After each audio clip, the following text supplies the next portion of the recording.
What's up, guys, and welcome back to the infamous project. I got the Cali Coupe here sitting behind me. If you guys have been following this project along, you would have seen that I just recently finished fully restoring the interior, getting the sound system right, and well, now it's time to get the stance and the wheels right.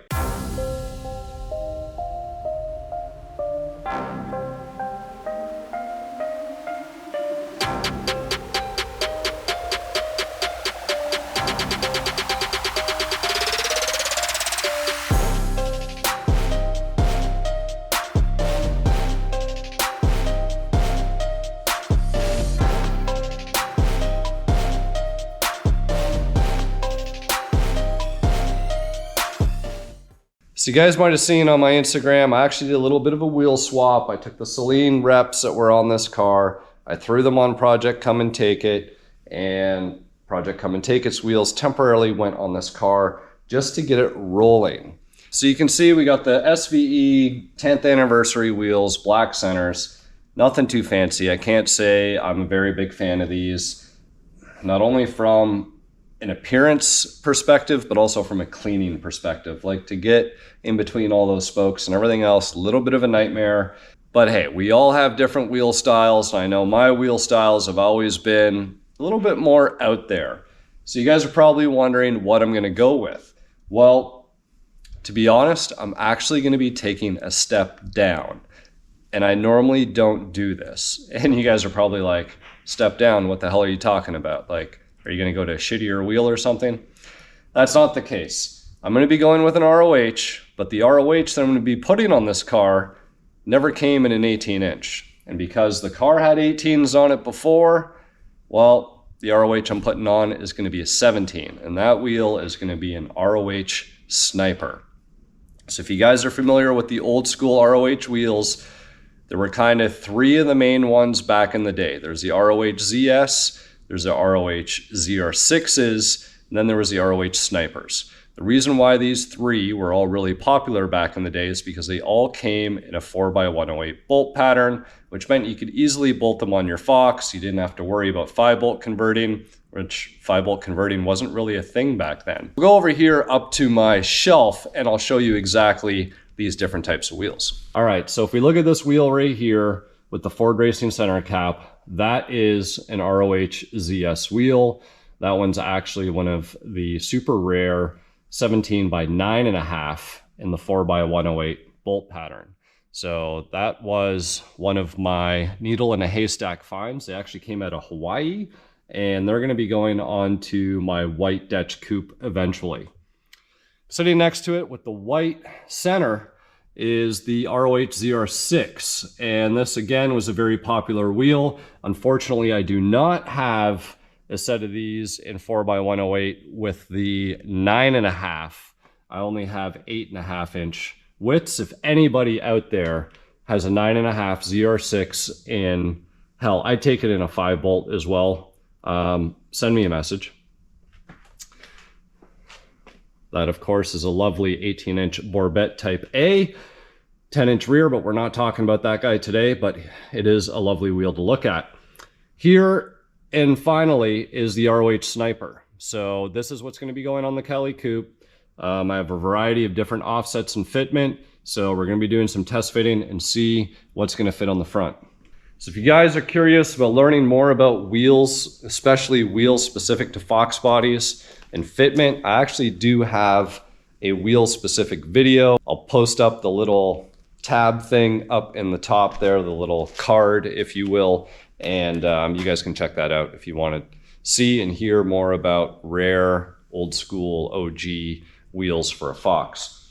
So getting back here, and the reason for the test fitment is, believe it or not, that's a 275 40 17 sitting in the front of this car, and it's actually tucking in there quite nicely. It fits really well, and I think I alluded to this in one of my other videos. I'm going to tell you why it's actually fitting so well in there, especially because this is a pre-91. Everyone says, oh, 91, you know, you got more room in the fender well, so on and so forth. So the reason why this wheel fits so well, or this wheel and tire, is because this fender is actually stretched and it's pulled out.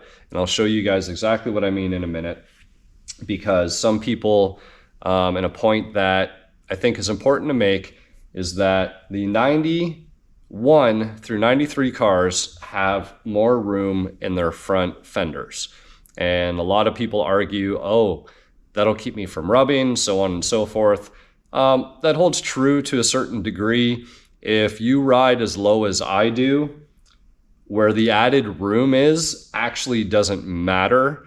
So you can, if you guys are going to be slammed to the ground, it doesn't matter if you have 91 to 93 fenders, you're going to be just fine. And the reason for that is that 91 was the year when the ponies came out. And well, the ponies came in 16-inch, so it was a 1-inch upgrade compared to turbines, 10 holes, and anything else. So what they had to do, because, well, the ponies came with a fairly hefty tire on the front, they made a little bit more room right here, from the bottom of the fender up to about right here. And that's the only difference in the width. This contour here did not change whatsoever. And you know, you'd have to be looking at it. So the size of this fender extension is different on a pre-91 car compared to the 91 through 93s. And that is where the added room is. So if you think about a Fox at stock ride height, I do have one. Let's go take a look. Gearhead 704's favorite car. I'm gonna have to apologize because it is filthy. But yeah, let's have a look here. All right, so I'm gonna go behind the camera because I'm kind of wedged for space. So here we are, stock ride height car. And if we're looking at the center of the wheel, where the middle and the diameter of this wheel and tire would be, so this would be where the tire would stick out the most in the wheel well, right? And look where it's placed. It's placed down here. Has nothing to do with up in this area. It's all down here. So that larger wheel with the 16-inch tire had a slightly larger diameter, so they made some clearance right here in order to avoid rubbing. So getting back to what I was saying before. All right, so we're gonna go over to the Stalker Vert here, as this is probably the best example out of everything in here, being as slammed as it is. And because this is an 87 fender, hence 87 car, which means this extension doesn't have the reduction right here, where the 91 would probably be shorter in terms of something that would look about like this. But look at where that center diameter measurement would be on this car. It's up here. It's not down here like we saw on the 86, because the body has moved so much further down. That main or widest part of the diameter of the wheel and tire is now up in this area, where, as I mentioned before, nothing's wider here on a 91 fender. So this is the same. The clearance actually lives down here. Therefore, if you guys are wanting the 90-93 fenders, if you're going to be around stock ride height, or maybe you're just going to be about an inch lower, then yes, you probably want to consider getting or making sure you have 91 through 93. If you guys are going to go 2 inches lower or even further than that, doesn't matter. You're going to have the same amount of clearance that any other fender would give you. So hopefully that made sense. I love getting into the debate with a lot of people, but that's how I see it. So whenever somebody says, oh, my car's rubbing, I tell them just lower it more. So back at the Cali Coupe here, and you can see the diameter sitting right about here, which isn't too bad, you know, compared to the 86 where it's down here, and well, the Stalker Vert where it's pretty much up into the molding area. And this one's gonna go down a little bit more, so I'm not concerned. Like I said, I got the right tire size, got the right, hopefully we're gonna find the right offset wheels that we need to run in the front, and everything's gonna be all right. Going back to the 275s that are sitting on the front of this car, and if we look straight down here, you know, the fitment's actually really nice. It's actually a square setup, so they're all 17x9s. You got 275/40 in the rear and 275/40 in the front. And the offsets actually fit real nice, but the illusion is that there's a modification here. And I don't know if you guys have been able to pick up on it, but if you look down at this fender, see how it kind of curves out right there? Let's look at a stock fender that hasn't been modified. See how it's pretty much straight? You can look at the stock revert. I stretched this one a little bit, but it's still pretty straight for the most part. You come back over here and you can see just this molding here, how it's stretched out. So somebody at some point has grabbed this and done some pulling, I presume. And what that's done is given more room in the wheel well here to allow a nice big tire to fit in here. So now that we've done a little bit of an update in terms of, I guess, talking about fender sizes and some wheel fitment and what wheels I'm going to put on here, it's time to jack the car up. Going to get these front wheels off. I have a couple different offsets and I'm going to be running staggered. So I'm going to do a 17x8 in the front, I'm going to do a 17x9 in the rear, and I'm going to be running a 225 45 17 in the front to 55 40 17 in the rear. So that way the profile of the tires will pretty much match front and rear. Not huge on having the beefier tire. I don't mind if the rear tire is just a little bit taller, but you definitely don't want a taller tire in the front than what's in the rear. The other important thing is the amount of stretch that your tire is going to have, so on and so forth, because again, we're going to be riding low. And on a 17, you know, if you follow my videos of my white Dutch coupe, it made a huge difference just going from a 245/45 17 down to 245/40. You'd be amazed. I went from pretty much having some good drivability and not having to worry about rubbing stuff to H-pipes starting to grab a lot of things that it wasn't grabbing before. So keep that in mind if you guys want to go low. And well, let's start getting some test fitment done here and start transforming the look of this car.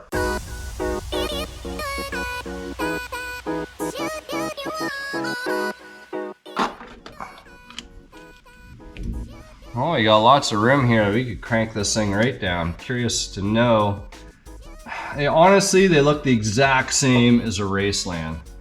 Like, to a T. Probably the same manufacturer. Alright, so here's the first 17x8 that I have. We have some pretty good clearance here, which is important because if we get too close to the coilover, which this again is going to be going away, so normal strut, we're not going to have an issue, but if for whatever reason I did want to go back to coilover, I want to make sure I have a good offset here. I could always throw some spacers on if need be.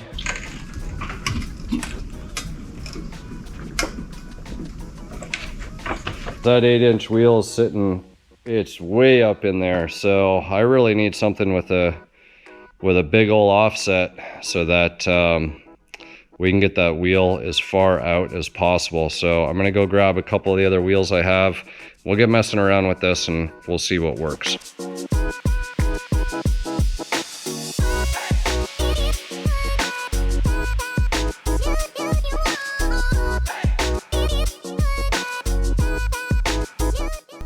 All right guys, this one might be the one. Look at all the clearance we have here. This is a 17x8. You can see how far the lug nuts are in there.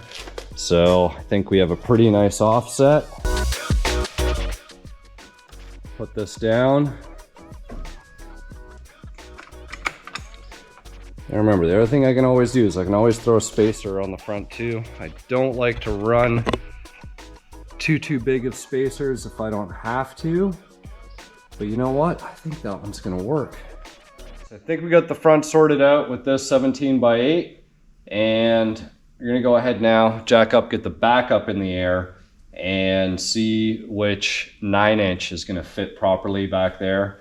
And like I said, I got a couple more different offsets that I can play with, but if I can find the one here that's ultimately gonna work for this car, then well, I really don't need to search any further. I will be sure to give you guys what the final offsets and all that stuff is. You just got to keep in mind though, you got pulled fenders in the front, you got rear quarter lips that have been rolled. So this car has already kind of been prepared for an aggressive wheel and tire fitment / lowness stance operation. So anyways, let's go ahead. We'll get the back jacked up, that wheel off, and see what we're working with. Get this one first try, which be sweet. By the way, I would absolutely love to get some quad shocks reinstalled in the back here. That's the benefit of not going too wide. With 255 back here, I should be able to flip a quad shock and get one installed in this car. Especially when you're low, guys, I cannot stress it enough. Don't take out your quad shocks unless you're trying to race in straight lines and you're trying to stick such a big tire back there that's your main goal is traction. You'd be surprised. The quad shocks just make a tremendous difference in terms of your overall ride quality, so keep your quads.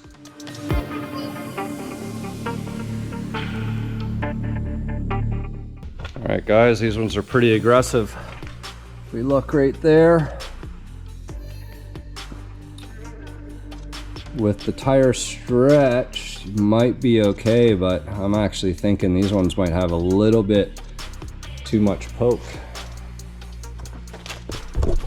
All right, so just to put some stuff into perspective here, that lip is definitely on the outside. So we can make this work, but I don't think this is the car that I'm gonna use these. So I'm actually gonna try the other 9s that I have, and we'll see what the offset looks like.